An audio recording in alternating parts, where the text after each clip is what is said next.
Welcome to our channel. Selamat pagi, para pencinta Riak Sabda. Tuhan memberkati Anda semua. Di hari Minggu biasa ke-29 di tahun A ini, Sabda Tuhan menyapa kita semua, menyadarkan kembali kita akan identitas kita sebagai warga negara dan sekaligus warga gereja.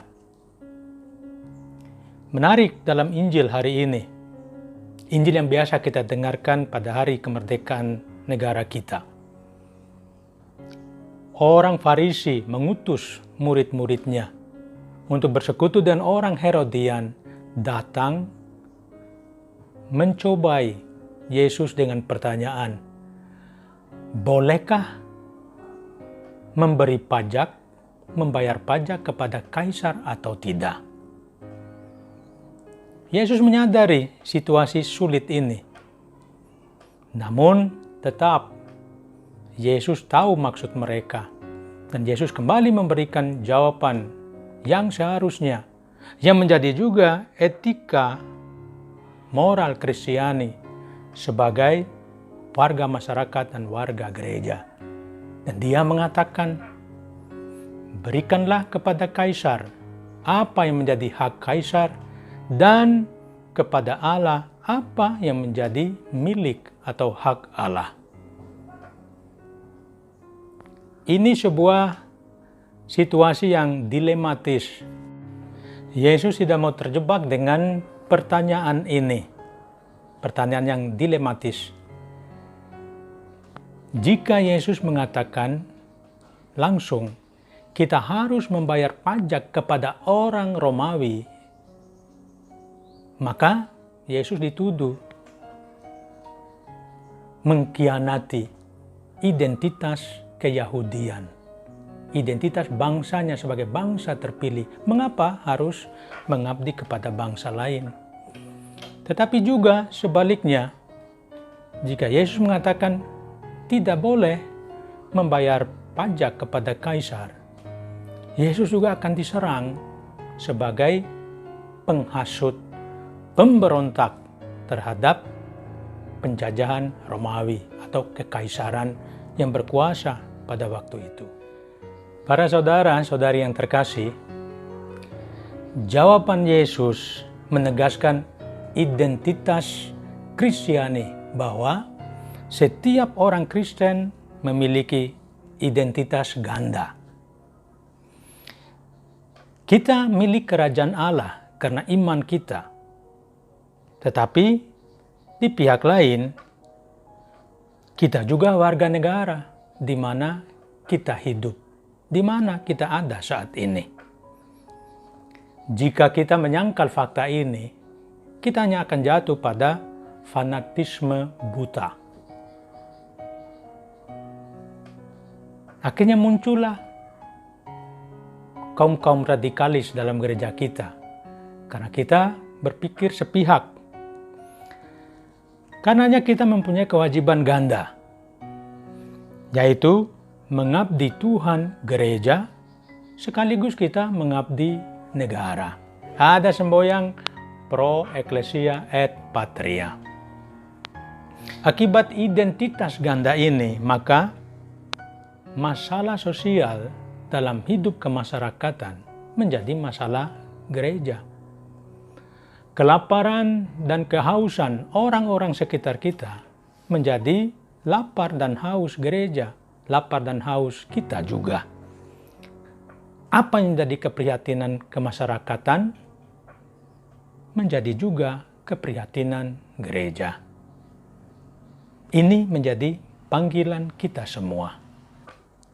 Fakta bahwa ketika orang tidak memenuhi kewajiban seperti membayar pajak, negara akan menghukum mereka dengan memberi denda. Namun sebaliknya, dalam melaksanakan kewajiban-kewajiban hidup menggereja, kita tidak pernah didenda atau dihukum atau jenis apapun.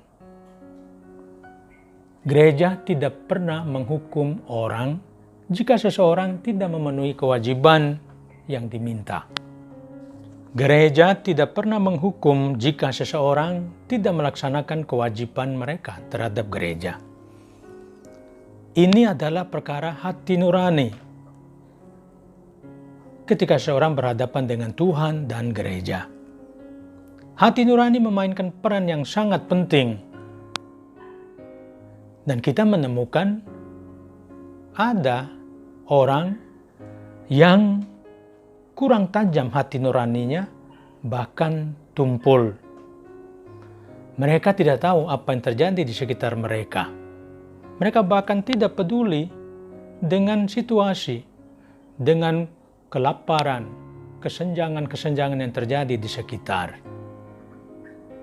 Dan kita sebagai pengikut Kristus, kita kiranya tidak demikian. Karena setiap saat hati kita selalu terketuk untuk melihat dan untuk melakukan sesuatu. Karena Yesus juga berkata, apa yang kau lakukan terhadap saudaraku yang paling hina, engkau lakukan untuk aku. Saudara-saudari yang terkasih dalam Kristus,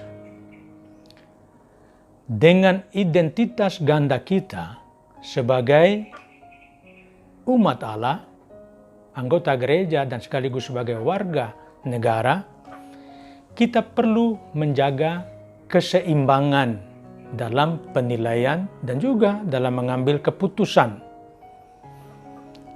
Yesus ditanya, bolehkah membayar pajak kepada kaisar atau tidak?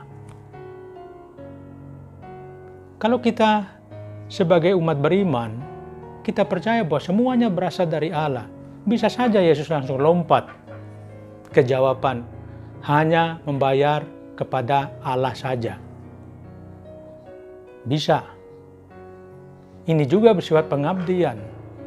Kaisar, penguasa juga adalah wakil Allah. Tetapi Yesus tidak langsung melompat. Yesus menyadari situasi sekeliling, apa yang terjadi. Apalagi pertanyaan diajukan sifatnya mencobai, menjebak, dilematis.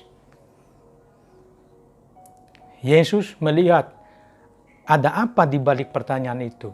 Isinya apa? Karakter pertanyaan seperti apa? Dan juga lebih khusus pendengarnya seperti apa.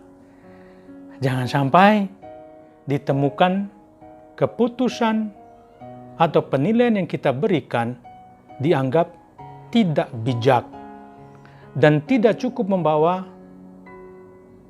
aspirasi sekian banyak orang dan terlebih khusus inspirasi yang Tuhan harapkan terjadi atas kita. Setiap masalah punya solusi khusus sesuai dengan isi, karakter, dan keadaan di mana masalah itu muncul dan orang-orang yang terlibat di dalamnya. Maka Yesus mengatakan, berikan kepada kaisar apa yang menjadi hak kaisar, dan kemudian kepada Allah apa yang menjadi hak Allah. Para saudara-saudari, menyadari peran ganda kita dan juga identitas kita sebagai murid Kristus, kita juga perlu berhati-hati dalam pertimbangan-pertimbangan, penilaian-penilaian yang kita lakukan. Perlu disadari bahwa prinsip penilaian identitas ganda itu tidak berarti mengorbankan iman kita atau identitas kita sebagai orang Katolik. Justru melalui keputusan dan cara bertindak kita, kita menunjukkan kepada dunia, menunjukkan kepada orang banyak bahwa kita adalah pengikut Kristus. Jangan sampai menjadi datar. Jangan sampai terlalu menyesuaikan ini dan itu. Orang tidak lagi melihat siapa dia. Yesus jelas melakukan tindakan bijak yang hendaknya menjadi contoh, panutan bagi cara menilai, cara mengambil keputusan bagi kita. siapa kita dalam konteks masyarakat kita, berhubung dengan penguasa, dan siapa kita berhubung dengan Sang Pencipta kita. Dari mana kita datang, kemana kita kembali. Semoga dalam hidup kita sungguh menjadi bijak dalam membuat keputusan dan penilaian. Dan ini semua kita mohon Roh Kudus untuk menuntun kita, sehingga hidup kita sungguh terpelihara dan kita boleh memancarkan nilai-nilai Kristiani, cara hidup Kristus, Yesus dalam hidup kita sebagai warga negara, warga masyarakat yang baik, sekaligus warga gereja yang saleh. Selamat hari Minggu para saudara-saudari. Tuhan memberkati Anda semua. Amin. Jika kamu suka video ini, like dan share kepada teman-teman seiman. Jika kamu ingin mendapatkan update-update terus, tekan subscribe dan hidupkan tombol lonceng. Terima kasih, Tuhan memberkati kita selalu. Amin.